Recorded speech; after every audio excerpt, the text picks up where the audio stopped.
Morning to all of you. आज हम लोग पढ़ेंगे C9 यूनिट वन के अंतर्गत हम लोग देखेंगे मूल्यांकन के सिद्धांत।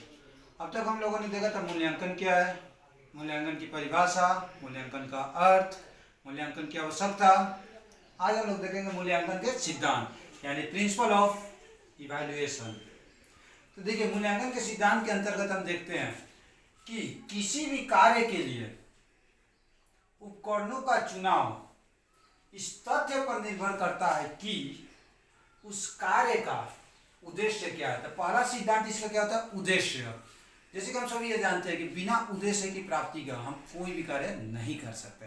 यानी कि हम लोग कोई भी कार्य अगर करते हैं तो उसका क्या एक उद्देश्य होता है, और उद्देश्य को रख कर हम उस कार्य को करते हैं। और जब तक वो हमारा उद्देश्य की पूर्ति पूर्ण रूप से नहीं होती है, वो हमारा कार्य कभी सफल नहीं होता है। इसीलिए कहता है कि किसी भी कार्य के लिए उपकरणों का चुनाव इस तथ्य पर निर्भर करता है कि उस कार्य का उद्देश्य क्या है। इसी प्रकार मूल्यांकन के लिए उपकरणों का चयन उस समय तक नहीं किया जा सकता है जब तक कि उसका उद्देश्य स्पष्ट ना हो। यानी कि देखिए, मूल्यांकन की क्रिया कब होगी, अगर होने के लिए पहले उसकी उद्देश्य होना चाहिए। क्या उद्देश्य से हम, जैसे कि हम कोई काम करने जा रहे हैं तो उस कार्य का कोई ना कोई उद्देश्य होता है ना, उस समय क्या फायदा होगा, क्या घाटा होगा, अगर फायदा होगा तो कितना होगा, घाटा होता है तो क्या होगा। तो उसी तरह यह मूल्यांकन क्या कहता है कि उस मूल्यांकन के लिए सबसे पहले उद्देश्य होता है, और उद्देश्य के अंतर्गत वो कार्य तब तक सफल नहीं हो जाता है। यहाँ कहता है उपकरणों का चयन तब तक नहीं किया जा सकता है जब तक कि हमारा उद्देश्य पूर्ण रूप से स्पष्ट ना हो। यानी कि हम हमारा उद्देश्य, लक्ष्य क्या लेकर उद्देश्य अपना कर रहे हैं, जब तक हमारा उद्देश्य पूर्ण रूप से स्पष्ट नहीं होगा हमारा मूल्यांकन कभी भी संभव नहीं हो सकता है। आगे क्या कहता है, उपकरणों का उपयुक्त चयन मूल्यांकन के उद्देश्य के अनुकूल होना चाहिए। अब देखिए, जो हमारा कार्य है उसका जो मूल्यांकन होता है, जो मूल्यांकन करेंगे वो उद्देश्य के अनुकूल होना चाहिए। यानी कि जिस उद्देश्य की प्राप्ति के लिए हम उस कार्य को कर रहे हैं या करने जा रहे हैं वह है या नहीं है। यदि उपयुक्त उपकरण उपलब्ध ना हो तो उनका निर्माण किया जाना चाहिए। मान लीजिए कि अगर हम उस कार्य को करने जा रहे हैं और उसके उद्देश्य की प्राप्ति यानी कि उपयुक्त हमारा नहीं हो पा रहा है, उसके लिए कुछ सुविधाएं, हमारे पास कुछ असुविधाएं प्रकट हो रही, तो उसमें क्या करना चाहिए, हमें उसकी उद्देश्य की प्राप्ति करानी चाहिए। तो पहला सिद्धांत हो जाता है उद्देश्य के अंतर्गत। दूसरा क्या कहता हमारा आता है मूल्यांकन के लिए, यानी दूसरा सिद्धांत हम लोग चलते हैं। मूल्यांकन के लिए उपकरणों का प्रयोग करते समय यह ध्यान रखना चाहिए कि हमारे उद्देश्य की पूर्ति हो रही है या नहीं। यानी कि जब मूल्यांकन हम कर रहे हैं तो हमें यह देखना चाहिए कि वो हमारा उद्देश्य की पूर्ति हो रही है या नहीं। अगर हो रही है तो जाहिर सी बात है हमारा कार्य पूर्ण रूप से सफल होगा। अगर हमारे उद्देश्य की पूर्ति नहीं हो पा रही है तो हमारा कार्य क्या होगा, हो सकता है कि उस कार्य में हमें असफलता की प्राप्ति हो सकती है। वहां पर आगे क्या कहता है, मूल्यांकन के लिए अनेक उपकरण उपलब्ध हो सकते हैं, यानी अनेकों प्रकार के आप प्रयोगों को कर सकते हैं मूल्यांकन के लिए, पर उन सब का अपना एक विलग उद्देश्य होता है। यानी कि जो भी आप उपकरण का प्रयोग करेंगे उसका एक अपना उद्देश्य होता है।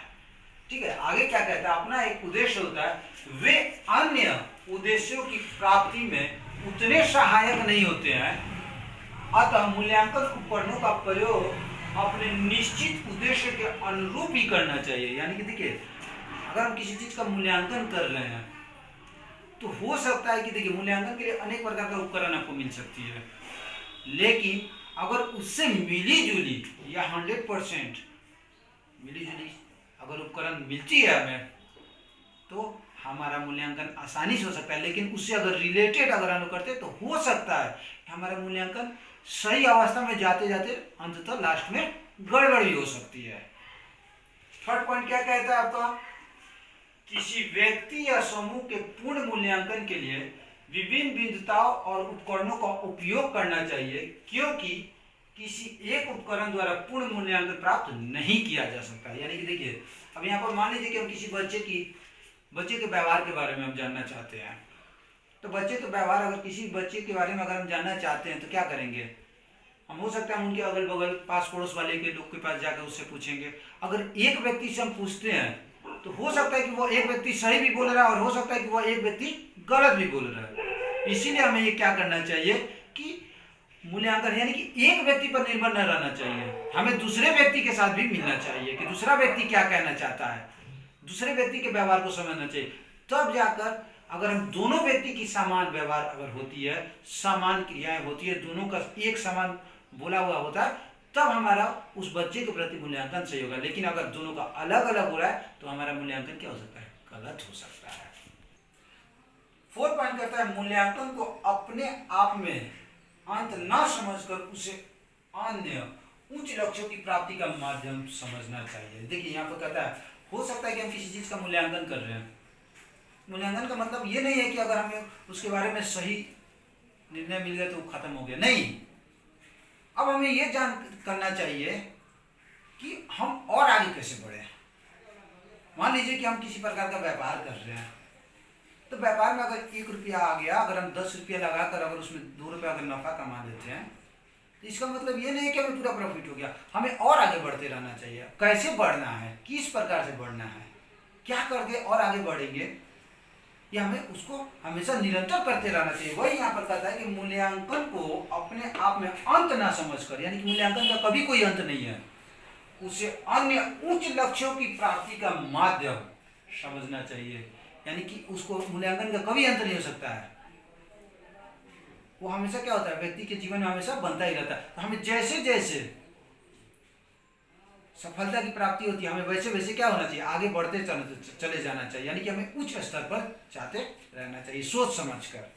नेक्स्ट पॉइंट कहता है मूल्यांकन करते समय मूल्यांकनकर्ता को मूल्यांकन के नैतिक मूल्य को ध्यान में रखना चाहिए। देखिए मान लीजिए कि किसी का मूल्यांकन मैं कर रहा हूँ या इवैल्यूएशन हो रही है, तो उसमें जो मूल्यांकन का जो है जैसे मैं हूँ, तो हमें यह देखना चाहिए, क्या देखना चाहिए, उसकी नैतिक मूल्य को ध्यान में रखना चाहिए, उसकी सोच समझ क्या कहना चाहता है, कैसा कैसे बोल रहा है, उसका हाव भाव, यानी कि सारे चीज को हमें ये देखना चाहिए कि एक्चुअली वो कहना क्या चाहता है। डायरेक्ट तुरंत डिसीजन नहीं ले लेना चाहिए।